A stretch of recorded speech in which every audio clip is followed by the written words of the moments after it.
जो रिपोर्ट है ना, 750 साल पहले की शायद भविष्यवाणी करते थे, निश्चय उसने तेरे रोगों को सह लिया है। इस रिपोर्ट पे क्यों नहीं विश्वास करते? हमारी ही शांति के लिए उस पर ताड़ना पड़ी है। इस रिपोर्ट पर क्यों नहीं विश्वास करते कि उसके कोड़े खाने से तुम लोग चंगे हो चुके हो? इस बात के ऊपर क्यों नहीं विश्वास करते?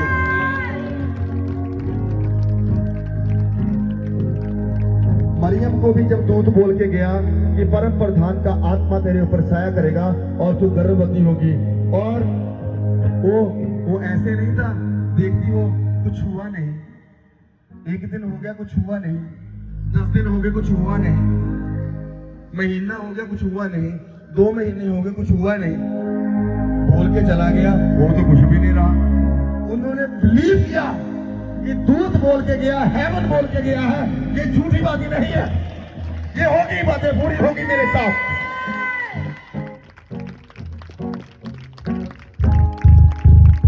ये बातें होगी मेरे साथ, पूरी होगी ये बातें।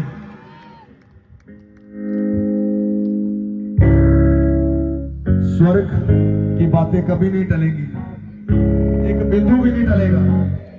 जमीन और आसमान दोनों टल जाएंगे, पर यीशु ने कहा मेरा वचन कभी नहीं टलेगा।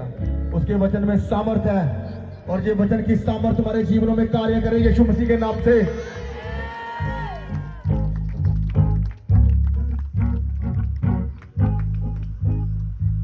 आज आपकी बॉडी बड़ी अच्छी फील कर रही है, और आप कह रहे हो मुझे चर्च जाके बड़ा सुकून मिला आज।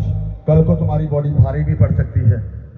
फिर आज तुम स्ट्रेस फ्री लाइफ जी रहे हो, एंजाइटी लाइफ फ्री लाइफ जी रहे हो, चिंता से परे, कल को चिंता भी आ सकती है।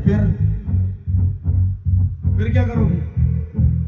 आज बॉडी हील है, आज चंगी है, तो कल को बीमार भी हो सकती है। फिर क्या बिलीव करोगे? रात में कब कर रहा था, मैं कह रहा था प्रभु मैं प्रचार कैसे करूंगा, पर मैंने ये बिलीव नहीं किया।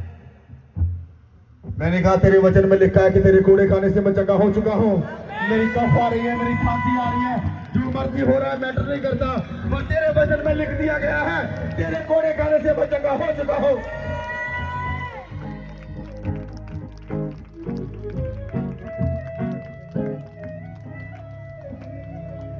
जो वचन को पकड़ लेता है ना,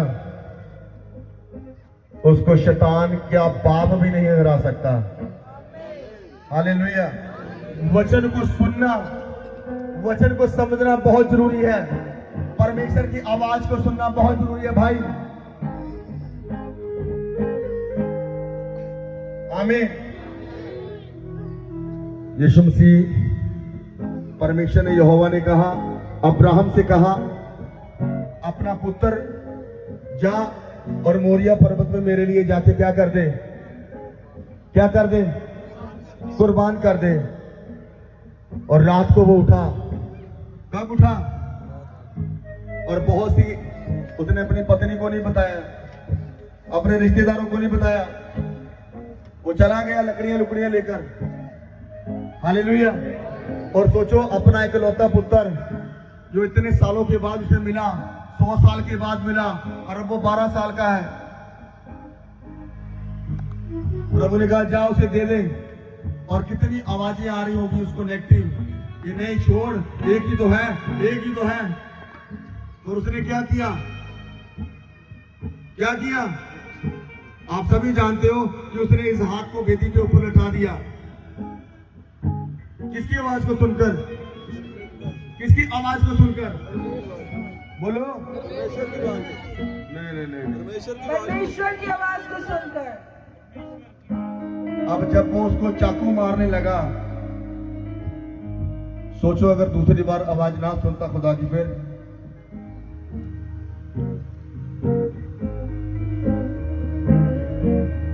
क्या होता? अगर वो दूसरी बार उसकी आवाज को ना सुनता, फिर तो मैं एक बार तो सुन लेते हो, पर दूसरी बार नहीं सुनते और नुकसान को देखते हो अपनी लाइफ में। पूरी आवाज को सुनो, उसकी पूरी आवाज को सुनना सीखो उसकी। उसने एक बार ही आवाज को सुना, अगर वो एक ही बार की आवाज को सुनता और दूसरी बार ना सुनता, वो अपने बेटे को सचमुच मार देता। आज बहुत सारे लोग अपनी लाइफ से गवा देते हैं बहुत सारी चीजों को, क्योंकि वो खुदा की आवाज को एक ही बार सुनते हैं, 2 बार नहीं। हर समय खुदा की आवाज को सुनो। खुदा क्या कहना चाहता है तुझे? क्यों तुझे 3 बजे उठा रहा है बार बार? क्यों तुझे रात को उठा रहा है बार बार? वो बाथरूम एक बहाना है, वो खांसी एक बहाना है। वो नहीं चाहता तू सोए। वो कह रहा है गेट अप, उठ, मैं कुछ करना चाहता हूं तेरी लाइफ में। और आप सोते रहते हैं, आप शारीरिक बनते हैं, पन्नों पर लिखने वाले ना बने। 8 घंटे प्रार्थना, 3 घंटे बाइबल, उसको प्रैक्टिकल करने वाले बने यीशु के नाम से। जो किया उसे पूरे करने की ताकत रखे यीशु के नाम से। हालेलुया। कोई भी काम करना शुरू मुश्किल नहीं है, उसको करते रहना, ये बात है।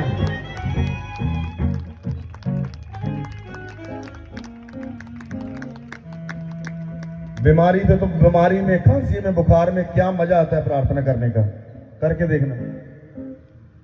वैसे तो आए ना प्रभु यीशु के नाम से। यीशु जी ने सब कुछ अपने ऊपर ले लिया ऑलरेडी। हालेलुया। मैं भूला नहीं हूं, मैं भूला नहीं हूं, मुझे याद है क्या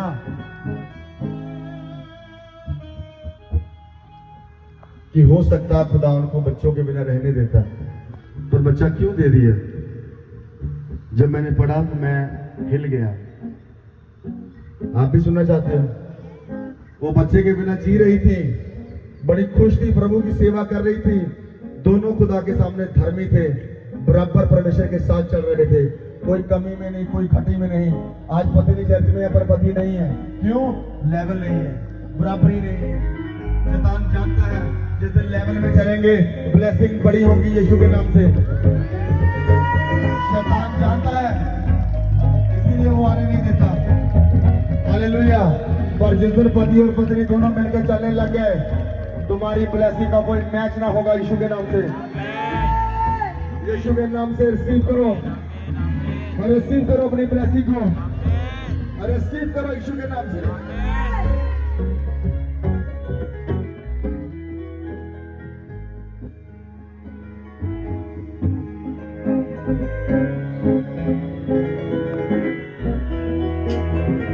सुनना चाहते हैं? वो दोनों बूढ़े थे, और दूत ने कहा कि तेरी वाइफ कंसीव करेगी बेबी को, और 1:24 आयत को रीड करना अच्छे से। खड़े रहो, खड़े रहो, बड़ी गल के लत्ता च पानी उतर गया। हालेलुया। बड़ी शक्ति बैटरी लो होंदी। हालेलुया। पढ़े।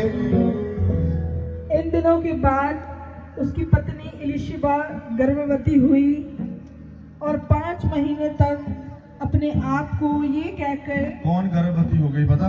छिपाए रखा, जो हाईएस्ट लेवल की बूढ़ी थी। क्यों चिंता कर रहे हो तुम लोग? मुर्दे परमेश्वर की सेवा नहीं कर रहे तुम लोग। मुर्दा नहीं हो वो। तुम्हें तो डर होना ही नहीं चाहिए, शैतान को डर होना चाहिए। डर तो शैतान को होना चाहिए, क्योंकि जितना लेट तमाचा बजेगा ना उसके, वो उतने पीछे से घूम के आएगा। Hallelujah, hallelujah. वो तमाचा उतना ही पीछे से घूम के आएगा।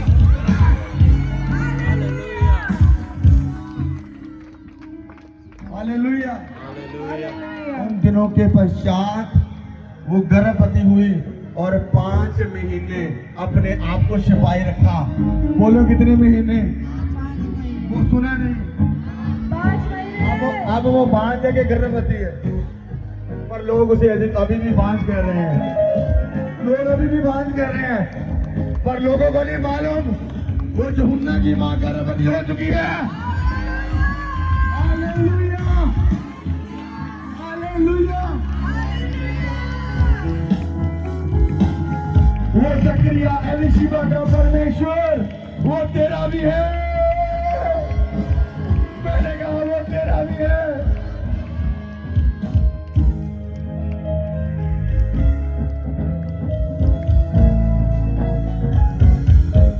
तुम्हारी ब्लेसिंग का कोई मैच ना हो यीशु के नाम से। लोग उसे वैर बोल रहे हैं, लोग उसे बात बोल रहे हैं, पर लोगों को नहीं पता यीशु मसीह को बैप्टाइज करने वाला उसकी कोख में आता